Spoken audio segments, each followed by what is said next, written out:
Good morning. સવારમાં મારી morning duty હતી એટલે હું મોર્નિંગમાં 8 વાગે નીકળી ગઈ. જોબ પર જવાનું બહુ જ સવારમાં કંટાળો આવે ગાઈસ, બહુ જ કંટાળો એટલે બહુ જ.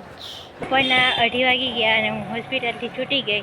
આજે છે ને એટલું હોસ્પિટલમાં કામ હતું ને મને જરા બી વિડીયો ઉતારવાનો ટાઈમ નથી મળ્યો અને અત્યારે હું 2:30 વાગી ગયા છે. અત્યારે હું ઘરે જાઉં છું.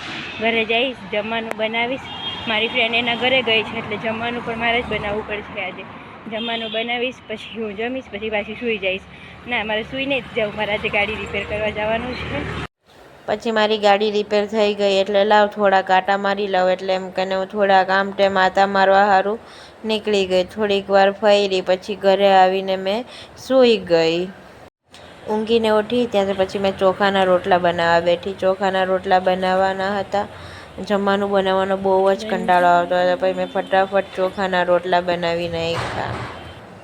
જમવામાં મેં બનાવ્યું ચોખાના રોટલા, ગુવારનું શાક. હવે આપણે એ જમી લઈએ. જમવાનું જમાઈ ગયું. હવે વાસણ માંજવાના છે. વાસણનો ઢગલો થઈ ગયો છે, હું એકલી જ છું તોય. હવે આપણે વાસણ માંજી નાખશું. વાસણ માંજી નાખ્યા. વાસણ માંજીને હું નીચે કચરો નાખવા ગઈ. મારે નીચે કચરો નાખવા જવાનું હતું. કચરું નાખી આવી એટલે મારે એપ્રોન ધોવા હતા. એટલે પછી મેં એપ્રોન ધોવા બેસી ગઈ. બહુ જ ગંદા હતા. મેં સોચ્યું કે બહુ જ ગંદા છે તો ધોઈ જ નાખું. પછી કાલે ક્યારે ટાઈમ મળે નહીં મળે એટલા માટે ધોઈ નાખું એમ કરીને ધોવા બેસી ગઈ. એપ્રોન ધોઈ નાખ્યું ને હવે હું કચરા પોતા કરવા બેઠી. મને બહુ જ કંટાળો આવે દિવસના કરવાનો, એટલા માટે મેં અત્યારે રાતના કચરા પોતા કરું છું. કચરા બચરા વાળી નાખીએ પછી હવે પોતું મારશું, પછી આરામથી સૂઈ જશું.